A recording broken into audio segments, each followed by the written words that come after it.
Hello everyone. Previous ಕ್ಲಾಸಲ್ಲಿ ನಾನು ನಿಮಗೆ ಡೆತ್ ಆಫ್ ಎ ಪಾರ್ಟ್ನರ್ ಪ್ರಾಬ್ಲಮ್ನ ಯಾವ ರೀತಿ ಸಾಲ್ವ್ ಮಾಡೋದು ಅಂತ ಹೇಳ್ಕೊಟ್ಟಿದ್ದೆ. ಅದು ಪ್ರಾಬ್ಲಮಲ್ಲಿ ಪ್ಯಾರಾಗ್ರಾಫ್ ವೈಸ್ ಕೊಟ್ಟಾಗ ಯಾವ ರೀತಿ ಮಾಡೋದು ಅಂತ. ಈ ಕ್ಲಾಸಲ್ಲಿ ನಾನು ಬ್ಯಾಲೆನ್ಸ್ ಶೀಟ್ ಕೊಟ್ಟಿದ್ದರೆ ಪ್ರಾಬ್ಲಮಲ್ಲಿ ಯಾವ ರೀತಿ ಕ್ಯಾಪಿಟಲ್ ಅಕೌಂಟ್ನ ಪ್ರಿಪೇರ್ ಮಾಡಬೇಕು ಅಂತ ಹೇಳ್ಕೊಡ್ತೀನಿ. ಬನ್ನಿ ಮೊದಲು ಪ್ರಾಬ್ಲಮ್ನ ನೋಡೋಣ. ಸೊ ಇಲ್ಲಿ ಪ್ರಾಬ್ಲಮಲ್ಲಿ ಪಾರ್ಟ್ನರ್ಸ್ ಯಾರು ಅಂತ ನೋಡೋಣ. ರಾಜ, ರಾಣಿ ಆ್ಯಂಡ್ ಮಂತ್ರಿ ಅವರ ಒಂದು ರೇಷಿಯೋನ ಕೊಟ್ಟಿದ್ದಾರೆ.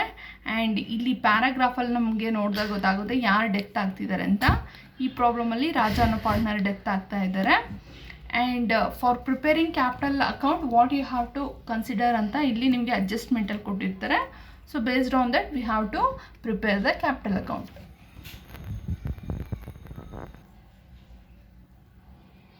ಸೊ ಈಗ ಫಾರ್ಮೇಟ್ ಹಾಕೊಂಡಿದ್ದೀನಿ. Raja's capital we have to prepare. And here what they have given: Raja died on 31st December 2017. His executors are entitled to the following. ಏನೇನು ಕನ್ಸಿಡರ್ ಮಾಡಬೇಕು ಅಂತ ಇಲ್ಲಿ ಹೇಳ್ತಾರೆ. First point is capital on the date of his death. So ಅವರ ಕ್ಯಾಪಿಟಲ್ನ consider ಮಾಡಿ ಅಂತ ಹೇಳ್ತಾರೆ. ಸೊ ಕ್ಯಾಪಿಟಲ್ ಯೂಶಲಿ ನಮಗೆ ಬ್ಯಾಲೆನ್ಸ್ ಶೀಟಲ್ಲಿ ಕೊಟ್ಟಿರ್ತಾರೆ, ಅದನ್ನು ತಗೊಳ್ಳೋಣ. ಸೊ ಯಾವ ಕಡೆ ತಗೋಬೇಕು ನಾವು ಕ್ಯಾಪಿಟಲ್ನ? Right hand side, that is on the credit side. By balance brought down. What is the amount? 1 lakh. Next ಏನು ಹೇಳ್ತಾರೆ? His share of profit.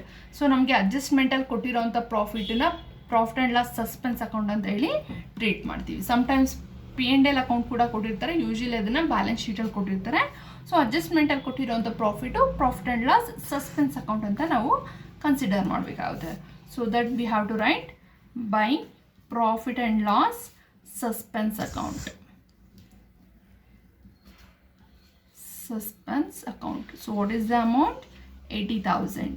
So 80,000 it belongs to all the partners, but we have to consider only Raja's portion. So the ratio is 2:1. ಅದರಲ್ಲಿ Raja portion ಬಂದು 2 ಇರುತ್ತೆ. So 2/5 into number of ಮಂತ್ಸನ್ನ ನಾವು calculate ಮಾಡಬೇಕಾಗುತ್ತೆ. So ಇದಕ್ಕೆ ನೀವು balance sheet ಏನು ಡೇಟಲ್ಲಿ ಕೊಟ್ಟಿರ್ತಾರೆ ಆ ಡೇಟು ಮತ್ತು ಅವ್ರು ಡೆತ್ ಆಗ್ತಿರೋಂಥ ಡೇಟ್ ಎರಡೂ ಕಂಪೇರ್ ಮಾಡಿಕೊಂಡು ಕ್ಯಾಲ್ಕುಲೇಟ್ ಮಾಡಬೇಕಾಗುತ್ತೆ. ಸೊ ನಮಗೆ ಬ್ಯಾಲೆನ್ಸ್ ಶೀಟ್ ಡೇಟ್ ಬಂದು 31st March 2017 ಕೊಟ್ಟಿದ್ದಾರೆ.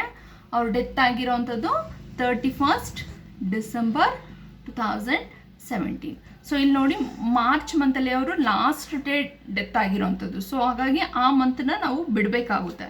ಸೊ ಅವಾಗ 1/4 ಏಪ್ರಿಲ್ ಅಂತಲೇ 1/4 ಏಪ್ರಿಲಿಂದ ಕನ್ಸಿಡರ್ ಮಾಡೋಣ ನಾವು. 31st December 2017.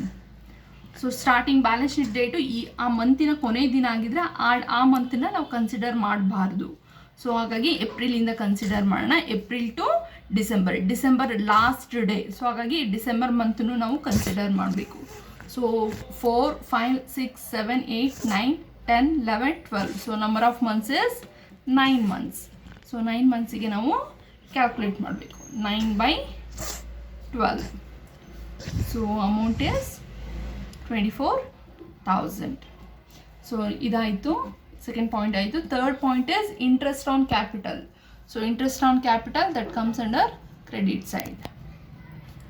By interest on capital. So capital amount ನಮ್ಗೆ ಗೊತ್ತಿದೆ, it is 1 lakh. It is 1 lakh into percentages 10% into number of months 9/12. So we get 7,500. So interest ಆಯಿತು. Next is the drawings. ಅವರ drawings ಕೊಟ್ಟಿದ್ದಾರೆ. Drawings ಯಾವ ಕಡೆ ಬರುತ್ತೆ? Debit ಸೈಡಲ್ಲಿ ಬರುತ್ತೆ. 2 ಡ್ರಾಯಿಂಗ್ಸ್. ಎಷ್ಟಿದೆ ಡ್ರಾಯಿಂಗ್ಸು? 20,000. ಸೊ ಇದಕ್ಕೆ ಯಾವುದೇ ಕ್ಯಾಲ್ಕುಲೇಷನ್ ಅವಶ್ಯಕತೆ ಇರೋದಿಲ್ಲ, ಆ್ಯಸ್ ಇಟ್ ಈಸ್ ಬರ್ಕೊಳ್ಳಿ. ನೆಕ್ಸ್ಟು ಸ್ಯಾಲರಿ ಕೊಟ್ಟಿದ್ದಾರೆ. ಸೊ ಇಲ್ಲಿ ಏನಕ್ಕೆ ಕ್ಯಾಲ್ಕುಲೇಷನ್ ಬರೋಲ್ಲ ಅಂದರೆ ಅವ್ರು ಕ್ಲಿಯರಾಗಿ ಮೆನ್ಷನ್ ಮಾಡಿದ್ದಾರೆ, ಟಿಲ್ ಡೆತ್, ಅವ್ರು ಡೆತ್ ಆಗೋ ದಿನದವರೆಗೆ ಮಾತ್ರ ಅಂತ ಅವರೇ ಸ್ಪೆಸಿಫಿಕಾಗಿ ಮೆನ್ಷನ್ ಮಾಡಿರೋದ್ರಿಂದ we have to take the amount as it is. Next this is over and this is salary of Raja. So salary ಯಾವ ಕಡೆ ಬರುತ್ತೆ? Credit side. ಬೈ ಸ್ಯಾಲರಿ ಎಷ್ಟು ಕೊಟ್ಟಿದ್ದಾರೆ? 1,000 per month ಕೊಟ್ಟಿದ್ದಾರೆ. ಸೊ ಅವರು ಎಷ್ಟು ಆ ವರ್ಷ ಎಷ್ಟು ತಿಂಗಳು ಬದುಕಿದ್ದಾರೆ? 9 ಮಂತ್ಸ್ ಬದುಕಿದ್ದಾರೆ. ಸೊ ಹಾಗಾಗಿ 9 only 9, not by 12. 1000 into 9 we get 9000. So ಅಷ್ಟೇ. ಸೊ ನಾವೀಗ ಎಲ್ಲ ಅಮೌಂಟ್ ಎಲ್ಲದನ್ನು ಕನ್ಸಿಡರ್ ಮಾಡಿದ್ದೀವಿ. ನಾವು total the amount. So which side is more? Credit side is more, 1,40,500. Same ಅಮೌಂಟ್ನ ಈ ಕಡೆನೂ ಬರ್ಕೋಬೇಕು, 1,40,400.